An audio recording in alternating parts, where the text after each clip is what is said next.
নমস্কার। গল্পের সাথে কিছুক্ষণে আমি প্রিয়াঙ্কা আপনাদের সকলকে স্বাগত জানাচ্ছি। আমরা শুনছি কৃষ্ণেন্দু মুখোপাধ্যায়ের একটি উপন্যাস মায়াভিলা। গতকাল আমরা এই উপন্যাসের প্রথম পর্ব শুনেছিলাম, আর আজ আমরা শুনব এই উপন্যাসের দ্বিতীয় পর্ব। আসুন তাহলে সকলে মিলে শুনে নেওয়া যাক। সময়ের একটু আগেই দেবরাজ পৌঁছে গেল হোটেলের ব্যাঙ্কুয়েটে।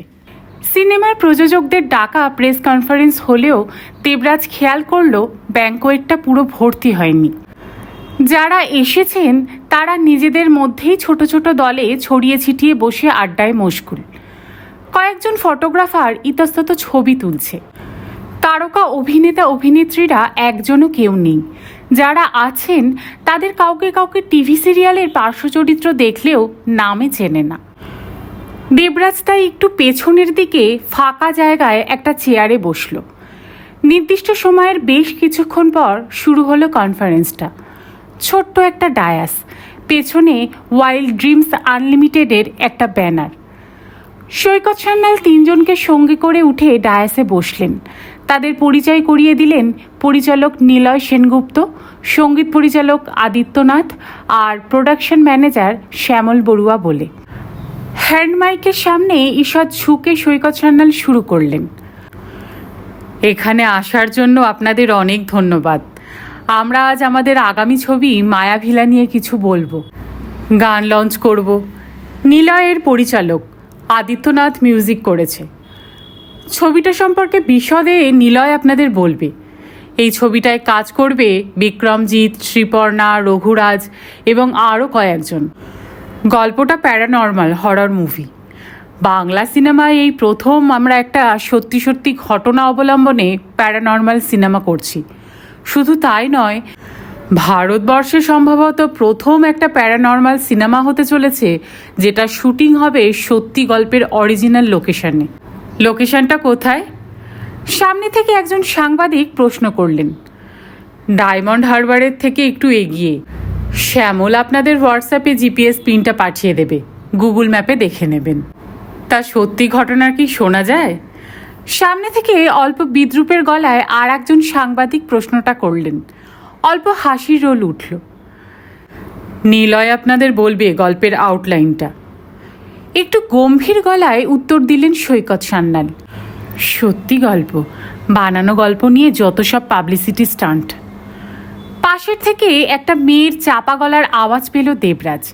মুখ ঘুরিয়ে দেখল ওর বয়সী একটা স্মার্ট দেখতে মেয়ে চুইনগাম চিবোতে চিবোতে কোলের ওপর একটা প্যাডে শর্ট হ্যান্ডে নোট নিতে নিতে নিচু গলায় মন্তব্যটা করল।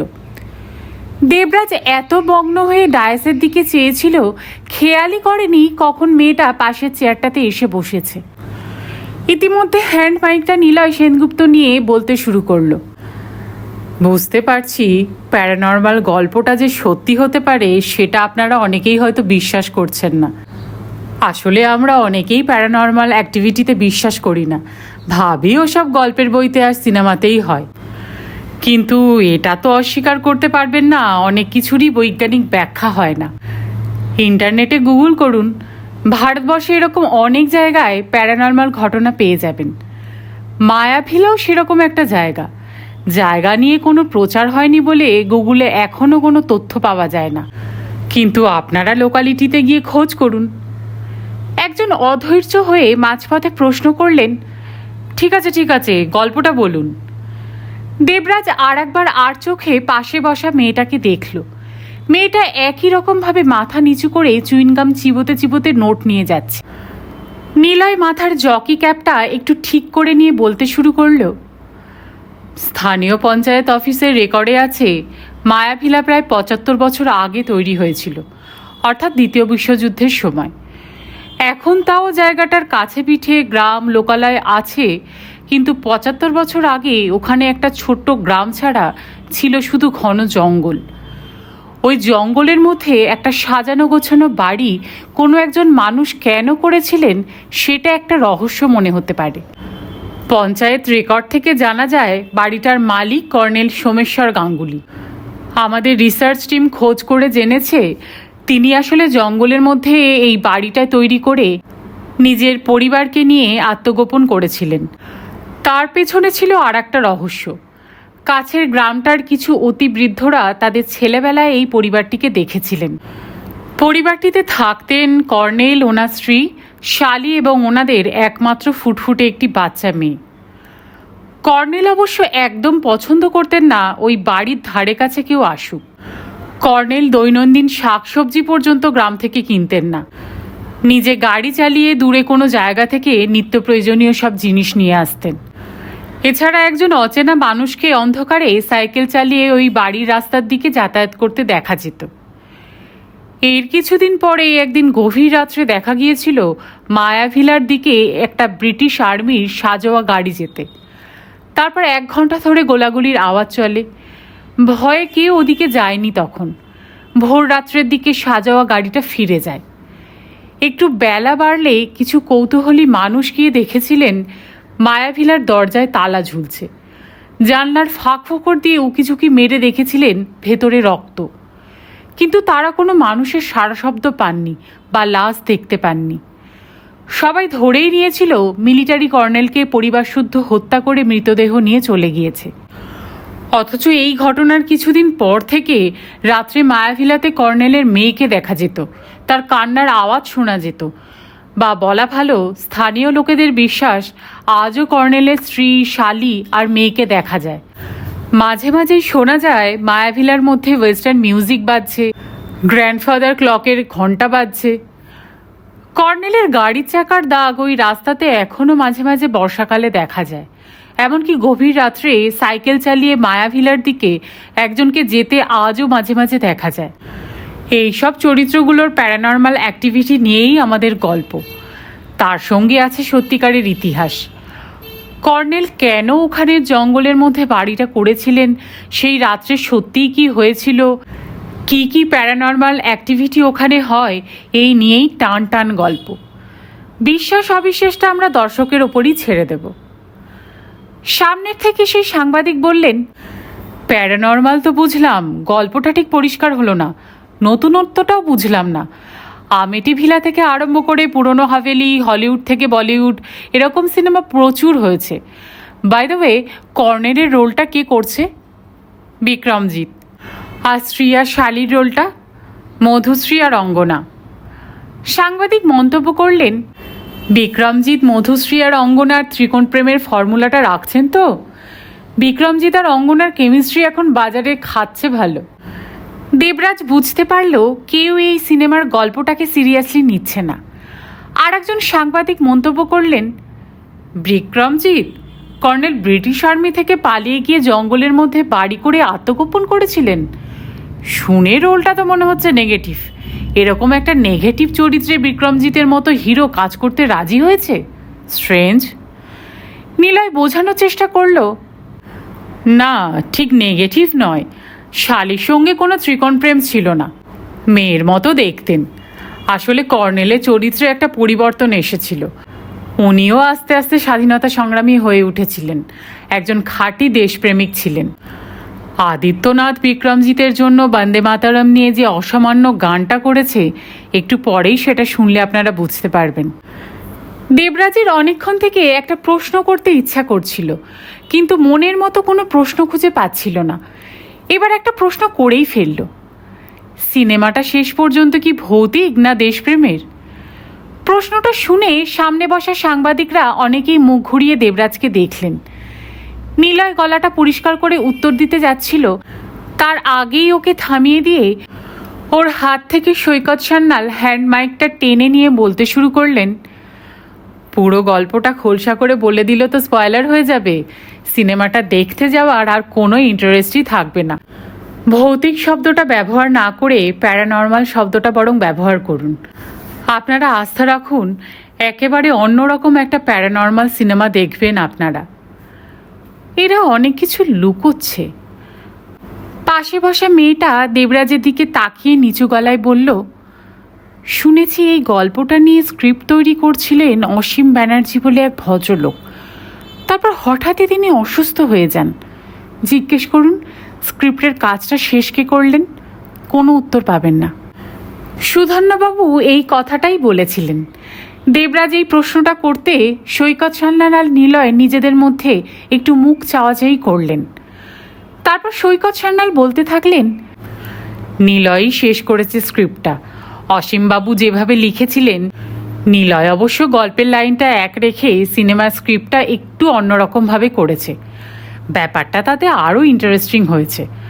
আমরা গল্পের মধ্যে গল্পটা বলবো। সিনেমায় দেখা যাবে একজন সাংবাদিক মায়াভিলার রহস্য উন্মোচন করতে গিয়ে কিভাবে একটার পর একটা রোম খাড়া করা পরিস্থিতির সামনে পড়ছেন। দুর্দান্ত ক্লাইম্যাক্স আছে। মিস্টার সান্যাল, এত প্রফেশন থাকতে হঠাৎ আমাদের এই সাংবাদিকতার প্রফেশনটা নিয়ে প্যারানর্মাল অ্যাক্টিভিটির মধ্যে টানাটানি কেন?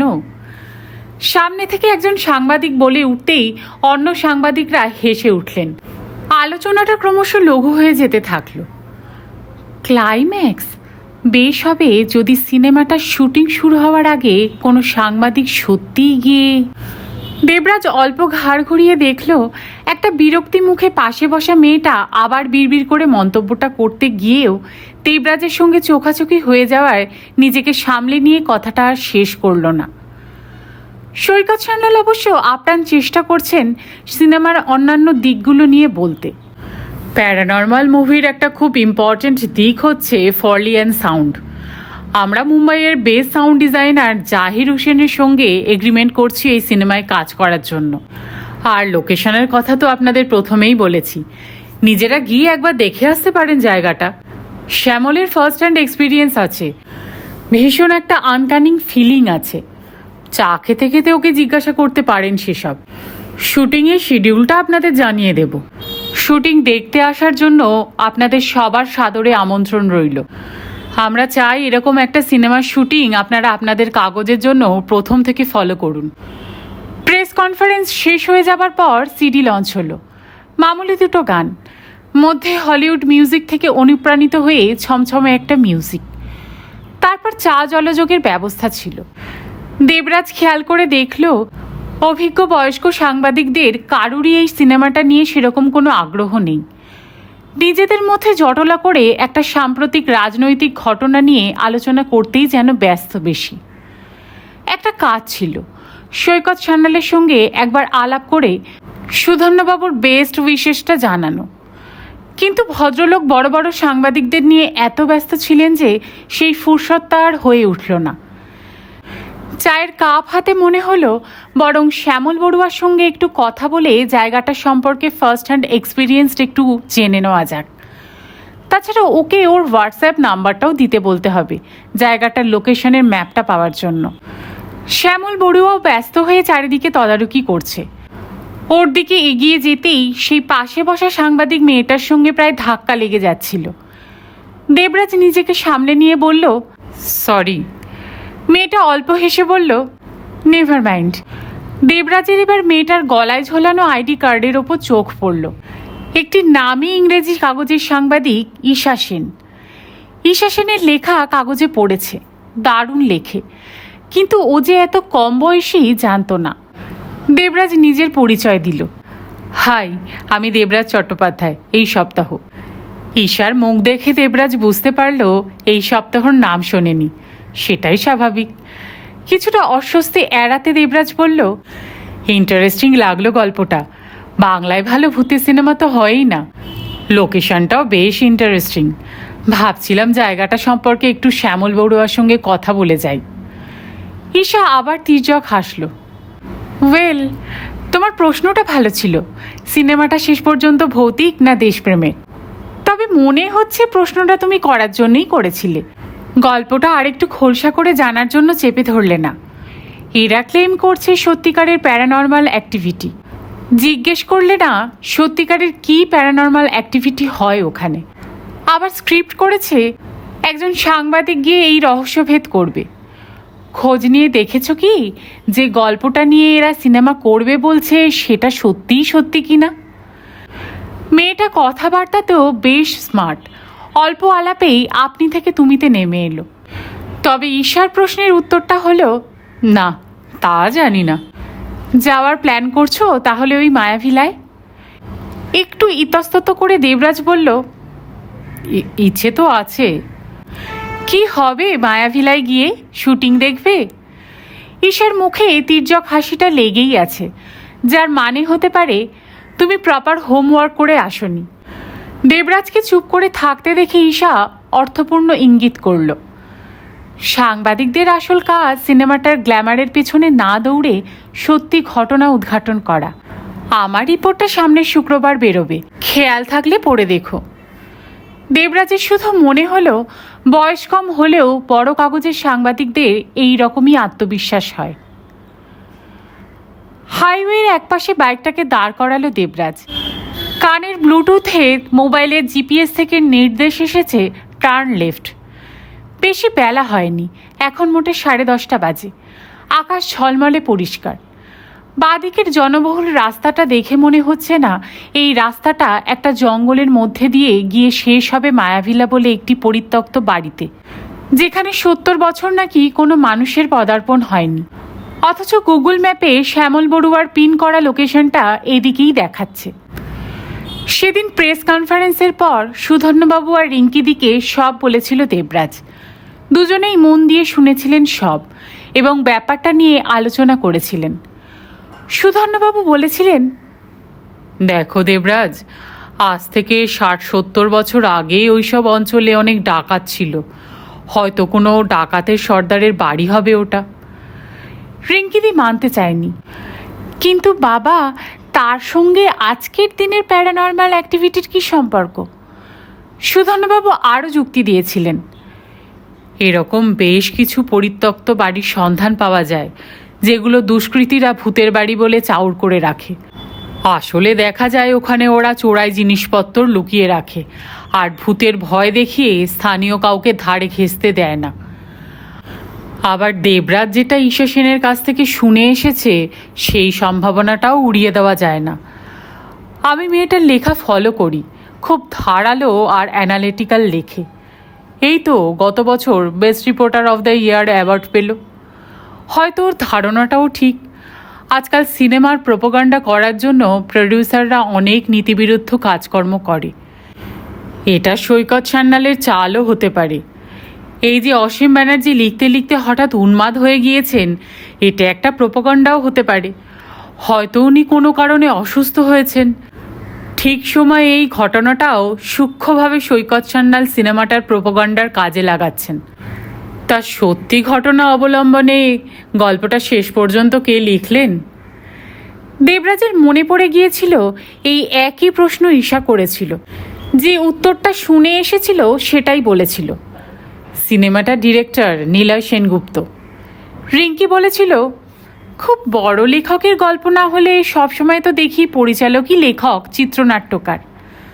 সুধন্যবাবু মাথাটা হেলিয়ে বলেছিলেন, সিনেমাটা যতদিন রিলিজ করবে ততদিন এই সপ্তাহ আর থাকবে না, সুতরাং সিনেমাটা কেমন হলো সেই চিত্র সমালোচনাটা আর আমাদের লেখার কোনো উপায় থাকবে না।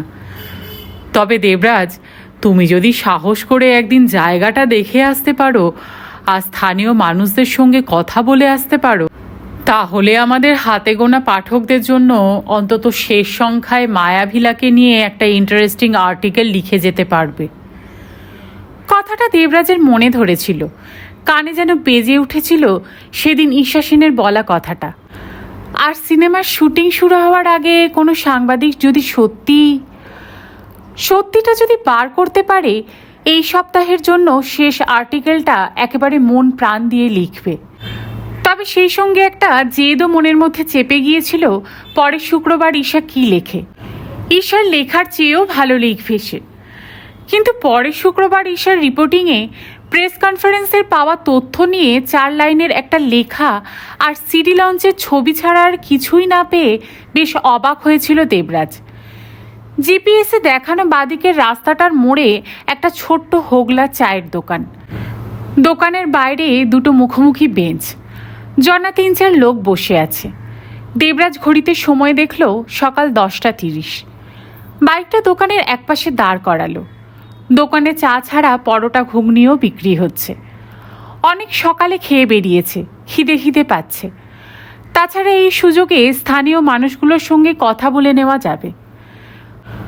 পরোটা ঘুগনির প্লেট হাতে নিয়ে বেঞ্চে বসে লোকগুলোকে জিজ্ঞাসা করল, দাদা, মায়াভিলা এই দিকের রাস্তাতেই তো? লোকগুলো দেবরাজের মুখের দিকে তাকালো। একজন বলল, আপনিও কি সিনেমা পার্টির লোক? না, সাংবাদিক। ও, কদিন তো খুব সিনেমা পার্টির লোকের আনাগোনা চলছে। আচ্ছা, এখান থেকে কতক্ষণ যেতে লাগবে? বাইকে মিনিট 20। তাহলে এবার আপনারা সাংবাদিকরাও আসা শুরু করে দিলেন? অবশ্য আসবেনই তো, সিনেমা হচ্ছে। আচ্ছা বলুন দেখি, ওই বাড়ি নিয়ে কেউ ছবি করতে যায়? কেন, জানেন না? ওই বাড়ি তো শুধু ভূতের বাড়ি নয়, অভিশপ্ত।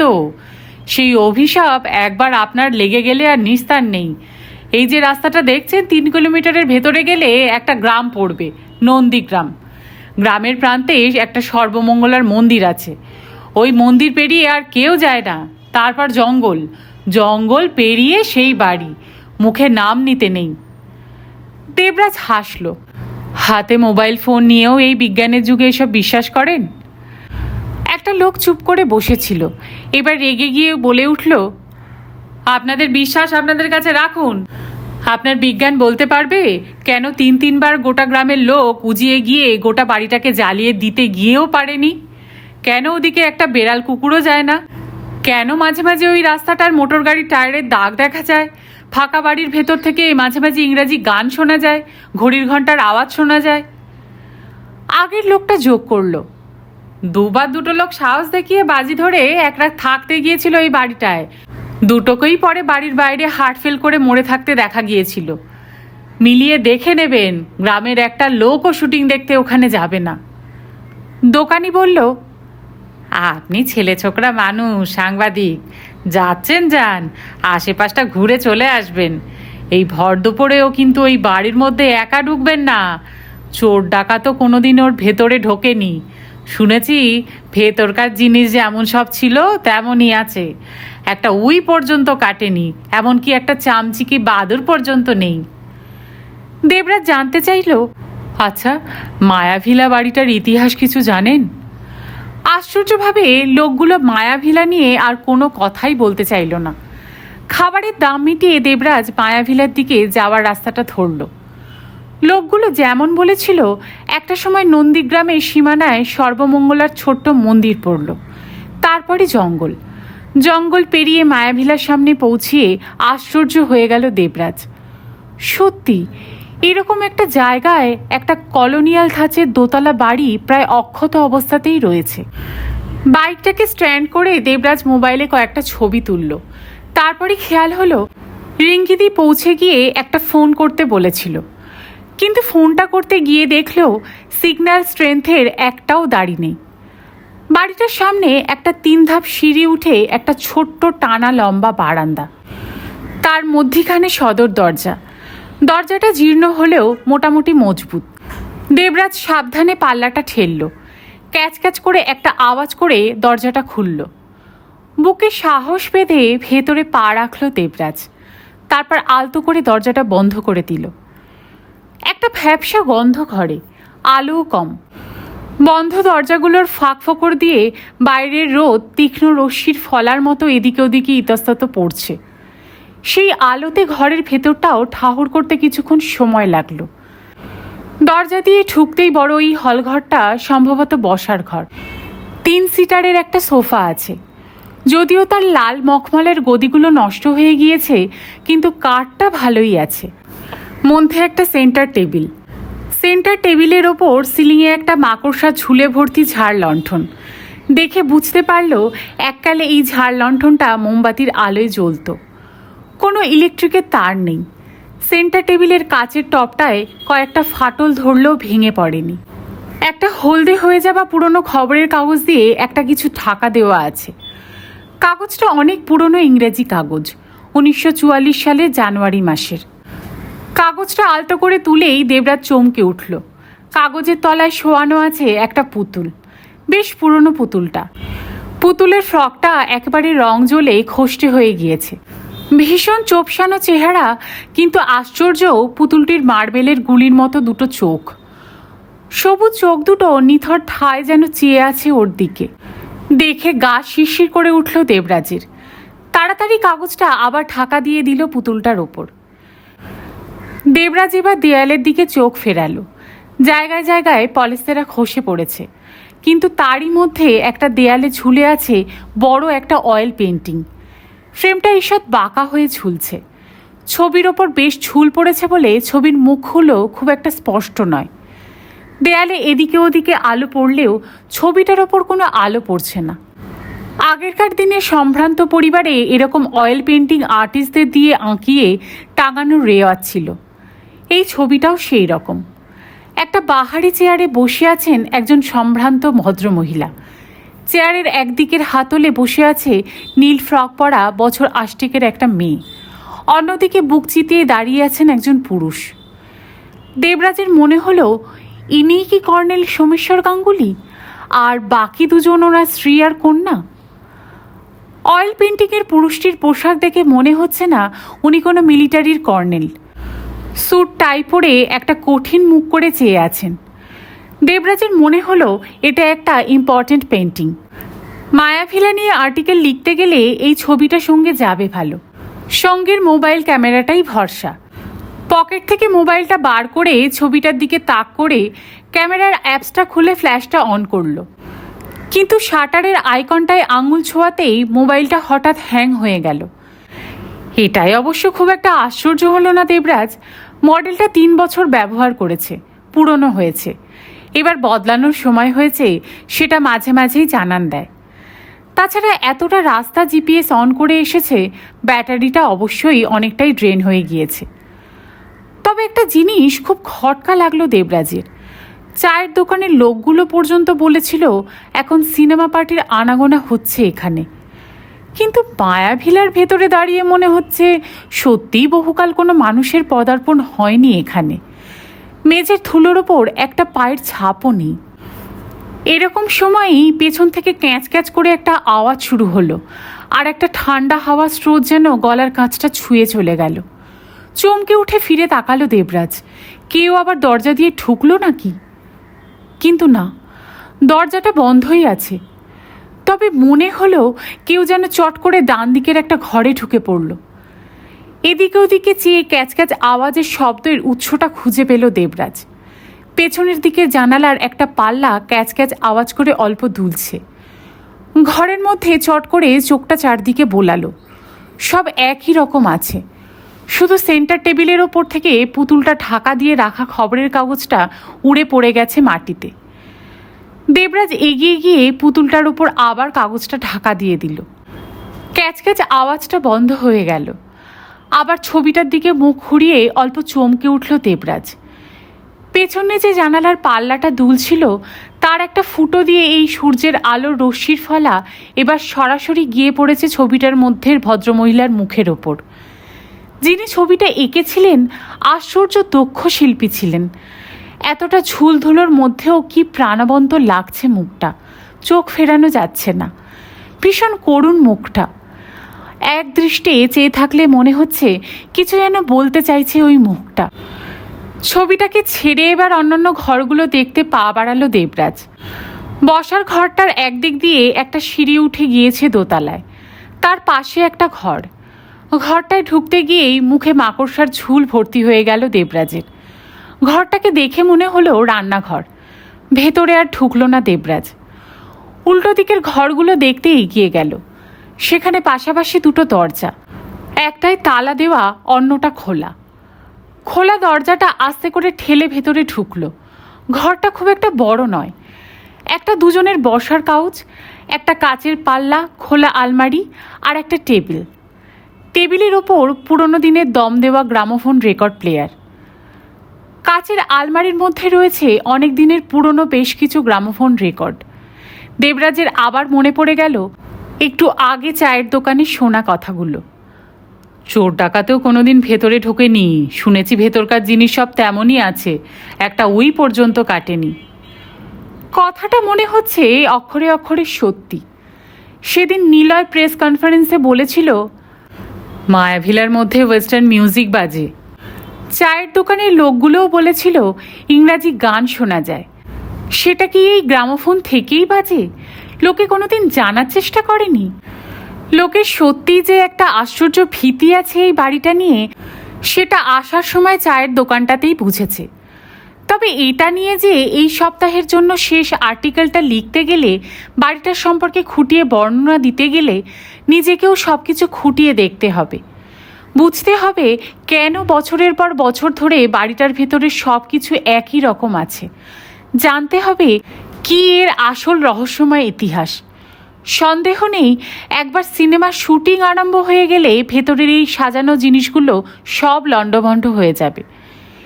এই কৌতূহল নিয়েই পাল্লা খোলা আলমারিটার ভেতর থেকে কয়েকটা রেকর্ড প্লেয়ার বার করে আলগোছে দেখল দেবরাজ। সব ইংরাজি গানের রেকর্ড। George Formby, Glenn Miller, Andrews Sister, Gracie Fields, এসব শিল্পীর নামই শোনেনি দেবরাজ। দম দিলে কি এখনও গ্রামোফোনটা বাজবে? একটা কৌতূহল হলো দেবরাজের। গ্লেন মিলারের একটা রেকর্ডের খাপ থেকে রেকর্ডটা বার করতে গিয়ে একটা পুরনো ছবি বেরিয়ে মাটিতে পড়ল। ছবিটা তুলে দেখতে গিয়েই অসম্ভব চমকে উঠল দেবরাজ। না, চিনতে একটুও ভুল হচ্ছে না। এই ছবিটা মায়ার, সেই চোখ যে চোখে এখনও রাত্রিবেলার পাশবালিশে আঁকড়িয়ে শুয়ে চোখ বন্ধ করে দেখতে পায়। এই প্রথম দেবরাজের বিশ্বাস হলো এখানে কিছু একটা প্যারানর্মাল রহস্য আছে। এই রহস্য জানতে গেলে চাই সাহস। ছবিটা পকেটে রেখে দেবরাজ খাপ থেকে বের করা রেকর্ডটা গ্রামোফোনটার টার্ন টেবিলের ওপর রেখে দম দেওয়া হাতলটা অল্প অল্প করে ঘোরাতে লাগলো। তারপর আর্মটা রেকর্ডের ওপর বসালো। গ্রামোফোনটা কিন্তু চলল না। এমন সময় ঠিক মাথার ওপর দোতলায় একটা পায়ে চলার আওয়াজ পেয়ে আবার চমকে উঠল। এই বাড়িতে এখন কে আছে? কোনো মানুষ না আত্মা? ঘরটা থেকে বেরিয়ে এক বোধহীন আকর্ষণে সিঁড়ির দিকে এগিয়ে গেল দেবরাজ। সুধন্য চৌধুরী বেরিয়েছিলেন ব্যাংকের কাজে। বাড়ির একতলায় এই সপ্তাহের অফিসে ফিরতেই দেখলেন রিঙ্কির মুখটা খুব উদ্বিগ্ন। ফ্যানটা ফুল স্পিড করে চেয়ারে বসতে বসতে মেয়েকে জিজ্ঞাসা করলেন, কি হয়েছে? তোমাকে সকাল থেকে দেবরাজ কোনো ফোন, হোয়াটসঅ্যাপ বা SMS করেছে বাবা? সুধন্যবাবু মাথা নাড়ালেন। না, কালকে তো বলে গেল ও সকাল সকাল বেরিয়ে ওই মায়াভিলায় যাবে, ফিরতে দেরি হবে। তবে যত রাত্রিরই হোক বলেছে একবার এই অফিসে এসে সব বলে যাবে। এখন তো মোটে বেলা 1:30। রিঙ্কি মাথা ঝাঁকালো। তা নয় বাবা, আমি অনেকক্ষণ থেকে দেবরাজকে মোবাইলে চেষ্টা করে যাচ্ছি, কিছুতেই পাচ্ছি না। ওর পিজি রুমমেটটাকেও ফোন করেছিলাম। ছেলেটা বলল দেবরাজ সকাল 8টা নাগাদ বাইক নিয়ে বেরিয়ে গিয়েছে। হোয়াটসঅ্যাপে দেখেছি ওকে শেষ দেখা গিয়েছে 10:53-তে। সুধন্যবাবু নিজের মোবাইল থেকে দেবরাজকে একটা ফোন করলেন। কিছুক্ষণ কিক কিক করে আওয়াজ হওয়ার পর ও প্রান্ত থেকে একটা গলা পেলেন। The subscriber is not reachable. অল্প নিশ্চিন্ত লাগলো সুধন্যবাবুর মুখটা। কি হলো বাবা? নট রিচেবল বলছে, সুইচড অফ নয়। তো দেখ, দেবরাজ নিজের বাইকে গিয়েছে, সুতরাং মোবাইলটা পকেটমার হওয়ার চান্স নেই। ঈশ্বর না করুন পথে যদি কোনো অ্যাক্সিডেন্ট হতো, দেবরাজের ব্যাগে এমার্জেন্সি নম্বর হিসাবে আমার মোবাইল নম্বরটা আছে। সবচেয়ে বড় কথা, মোবাইলটা সুইচ অফ বলছে না, নট রিচেবল বলছে। দুটোর মধ্যে একটা টেকনিক্যাল তফাৎ আছে। মোবাইলটা নিয়ারেস্ট টাওয়ারে রেজিস্টার্ড আছে, কিন্তু সিগন্যালের স্ট্রেংথ নেই। চিন্তা করিস না, ওই মায়াভিলাটা হয়তো এমন একটা জায়গা যেটা নেটওয়ার্ক কভারেজের এরিয়ার বাইরে। রিঙ্কি একটু ছটফট করে উঠল। সেটাই তো চিন্তার কথা বাবা, তাই ওকে বারবার ফোন করার চেষ্টা করছি। জায়গাটা গন্ডগোলের বাবা। দেবরাজকে ফোনে ধরতে পারলে বলতাম দরকার নেই, ফিরে আয়। জানোই তো ও কীরকম কাজ পাগল ছেলে। একে ভয় ডর কিছু নেই, তার উপর একবার কাজে নেমে পড়লে ওর কিছু খেয়াল থাকে না। সুধন্যবাবু ভুরু কোচকালেন। গন্ডগোলের জায়গা মানে? আমরা তো শুনেছিলাম ভূতের বাড়ি। তুই তো জানিস এসব আমি বিশ্বাস করি না। আর অন্য কিছু গন্ডগোল আছে নাকি? রিঙ্কি জানে বাবা বিজ্ঞান মনস্ক, ভূত প্রেত অলৌকিক এসব বিশ্বাস করে না। কিন্তু কেউ বিশ্বাস করে না বলেই যে তার অস্তিত্ব নেই এরকমও তো নয়। তাছাড়া আজ যে খবরগুলো জোগাড় করতে পেরেছে সেটা ফেলে দেওয়ারও মতো নয়। একটু দম নিয়ে সুধন্যবাবুকে বুঝিয়ে বলার চেষ্টা শুরু করলো। আমি একেবারে কিছু পাক্কা খবর পেয়েছি বাবা। খবরটা ভাবার পর থেকে দেবরাজের জন্য খুব চিন্তায় অস্থির হচ্ছি। কী খবর শুনি? তোমার মনে আছে দেবরাজ সেদিন ঈশা সেনের কথা বলেছিল, প্রেস কনফারেন্সে গিয়েছিল? মনে আছে। মেয়েটার হাতের লেখাটাও বেশ ভালো, মন গড়া লেখে না, পড়াশোনা করে লেখে। আগে কথাটা শোনো বাবা, আমার খবরটা বিদিশার কাছ থেকে শোনা। বিদিশা ঈশার সঙ্গে একই নিউজ ডেস্কে কাজ করে। বিদিশা মানে তোর সেই কলেজের বন্ধু? হ্যাঁ, একটা কৌতূহল নিয়েই বিদিশাকে ট্যাপ করেছিলাম। মনে আছে দেবরাজ বলেছিল মায়াভিলা নিয়ে ঈশার এক রিপোর্ট গত শুক্রবার বেরোনোর কথা ছিল, কিন্তু দেখা গেল 4টে সাদামাটা লাইন আর একটা ছবি ছাড়া ঈশার রিপোর্টে আর কিছুই বেরোয়নি। আমারও মনে হয়েছিল দেবরাজ যাই বুঝে আসুক, আসল ঘটনাটার কোনো সারবত্তা নেই। আমিও চাই না আমাদের এই সপ্তাহের লাস্ট এডিশনে কোনো ভুলভাল খবর বেরোক, কিন্তু বিদিশার কাছ থেকে যা জানতে পারলাম তা মারাত্মক। সুধন্যবাবু এবার নড়ে চড়ে বসলেন। কি? তুমি তো জানোই মায়াভিলার গল্পটা লিখতে শুরু করেছিলেন অসীম ব্যানার্জি। তারপর উনি উন্মাদ হয়ে এখন মানসিক হাসপাতালে ভর্তি আছেন। উন্মাদ হওয়ার কারণটার সঙ্গে নাকি ওই মায়াভিলাকে নিয়ে লিখতে যাওয়া গল্পের সম্পর্ক আছে।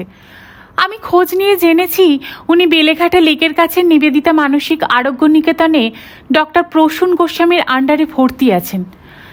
কিন্তু এর পরের ব্যাপারটা বোধহয় তোমার জানা নেই।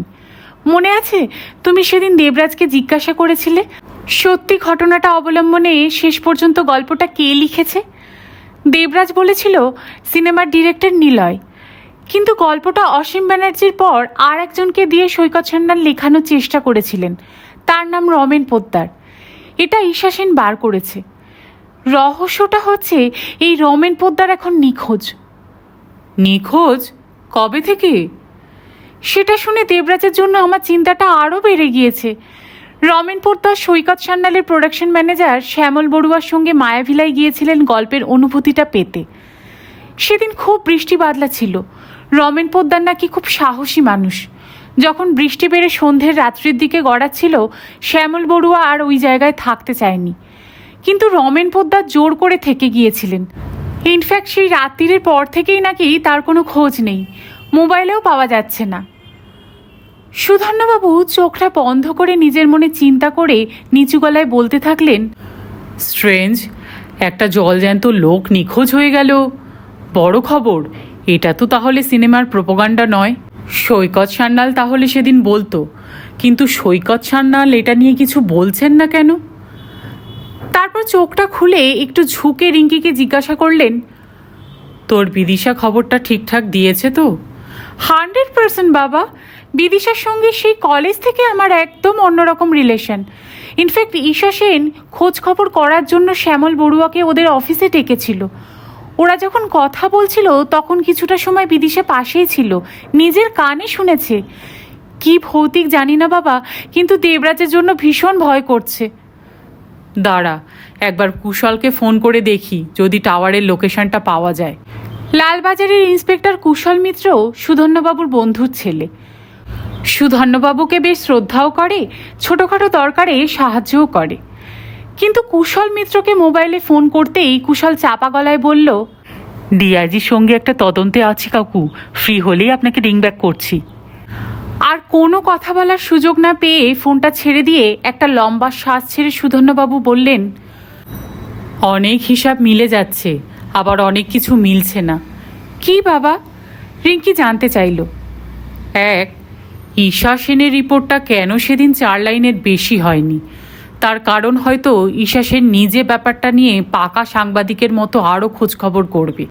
নিশ্চয়ই নিজেও মায়াভিলায় গিয়ে নিজের চোখে সব কিছু দেখে খোঁজখবর নিয়ে আসবে, তারপর লিখবে। পেজ 3-র জন্য নয়, পেজ 1-এর জন্য রিপোর্টটা লিখবে। 2, সৈকত সান্যাল কেন রমেন পোদ্দারের অন্তর্ধানের ব্যাপারটা ইচ্ছে করে ধামাচাপা দিয়ে রেখেছেন? অন্তর্ধানের ব্যাপারটা হয়তো কাকতালীয়, কিন্তু কেউ কেউ এর মধ্যে সম্পর্ক খুঁজে বার করার চেষ্টা করতে পারে, বিশেষ করে অসীম ব্যানার্জির কেসটার মতো। সিনেমার অভিনেতা অভিনেত্রী কলাকুশলীরাও মানুষ, তাদেরও মনে ভয় কুসংস্কার আছে। এসব শুনে তারা কেউ কেউ এই কাজটা আর নাও করতে চাইতে পারে। তুমি তাহলে এখনো বিশ্বাস করছো না ব্যাপারটা প্যারানর্মাল? সুধানাবাবু আবার কিছুক্ষণ চুপ করে থেকে বললেন, জ্যামিতিতে একটা খুব ফান্ডামেন্টাল থিওরি আছে। একটা রেখা যদি 3টে বিন্দুকে ছুঁয়ে যেতে পারে তাহলে সেটা সরল রেখাই হবে। অসীম ব্যানার্জি, রমেন পোদ্দারের পর আরও যদি এরকম ঘটনার রেখা আর একজনকে ছুঁয়ে যেতে পারে তাহলে আমি বিশ্বাস করব তুই যেটা ভাবছিস সেটা সত্যি। আর তোমার কোনো হিসাব মিলছে না? সুধন্যবাবু ঠিক পরিষ্কার করে ভাঙলেন না। সেটা আর একটু স্পষ্ট হওয়া দরকার, আর একটু ভেবে দেখি। 4টের মধ্যে দেবরাজের কোনো ফোন না পেলে আমাকে যেতে হবে মায়াভিলায়। রিঙ্কি একটু ভয় পাওয়া গলায় বলল, তুমি রাত্রে পৌঁছবে ওই জায়গাটায়? কোনো উপায় নেই। আফটার অল দেবরাজ অফিসিয়ালি কাজে গিয়েছে, সম্পাদক হিসাবে আমারও একটা দায়িত্ব আছে। আর তুইও থাকবি আমার সঙ্গে, ড্রাইভারও থাকবে। কিন্তু তাহলে আমরা 2 ঘন্টা দেরি বা করছি কেন? এখনই রওনা দিয়ে দিই। মাঝপথে দেবরাজের ফোন পেয়ে গেলে না হয় ফিরে আসবো। দুজনের আসার কথা আছে, অনেক আগের থেকেই অ্যাপয়েন্টমেন্ট করে রেখেছেন। একটু আগেও ফোন করে রিকনফার্ম করলেন। এখন আর লাস্ট মোমেন্টে ক্যান্সেল করা খুব খারাপ দেখায়। এইটুকু সময়ের অপেক্ষা করতেই হবে। আচ্ছা বাবা, শ্যামল বড়ুয়াকেও সঙ্গে যাওয়ার জন্য রিকোয়েস্ট করলে হয় না? তুমি যদি সৈকত সান্যালকেও বলো।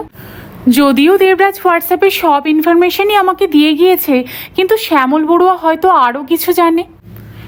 সৈকত সান্যাল যখন এ ব্যাপারে আমাকে কিছু বলেনি, এই অনুরোধটা আমি তাকে করতে পারবো না। শ্যামল বড়ুয়াকে সরাসরি রিকোয়েস্ট করে দেখবো। দেবরাজ ওর প্যাডে শ্যামল বড়ুয়ার নম্বরটা লিখে দিয়ে গেছে। লাভ নেই, আমরা বড় কাগজ নই। ঈশা বিদিশারা রিকোয়েস্ট করলে হয়তো বা যেত, কিন্তু আমরা করলে যাবে না। বিশেষত এখনই যদি হুট করে যেতে বলি। একটা বরং কাজ করতে পারিস, ডক্টর প্রসূন গোস্বামীর সঙ্গে কথা বলে দেখ, অসীম ব্যানার্জি সম্পর্কে যদি কিছু জানতে পারিস। ফোনে হবে না, বেলেঘাটা তো কাছেই, হাতে ঘন্টা 2 যেটুকু সময় আছে চট করে একবার ওখানে ঘুরে খোঁজ খবর করে আসতে পারিস, হয়তো কাজে লাগবে। শেষ করলাম মায়াভিলার 2য় পর্ব। 3য় পর্ব আসতে চলেছে আগামীকাল ঠিক দুপুর 3টের সময়। গল্প পাঠ আপনাদের কেমন লাগছে আমাকে কমেন্ট করে প্লিজ জানাবেন। আর যদি ভালো লাগে তবে গল্পটাকে একটা লাইক দিয়ে ফ্রেন্ডস আর ফ্যামিলির সঙ্গে পারলে শেয়ার করবেন। চ্যানেলে যদি আজ নতুন এসে থাকেন তাহলে প্লিজ চ্যানেলটাকে সাবস্ক্রাইব করে নেবেন এবং পাশে যে বেল আইকনটি আছে তার অল নোটিফিকেশনটা অন করে দেবেন। তাহলে যে কোনো গল্প আপলোডের সঙ্গে সঙ্গে তার নোটিফিকেশন আপনাদের কাছে পৌঁছে যাবে। সকলে খুব ভালো থাকবেন, সুস্থ থাকবেন। গল্প শোনার জন্য আপনাদের সকলকে অসংখ্য ধন্যবাদ।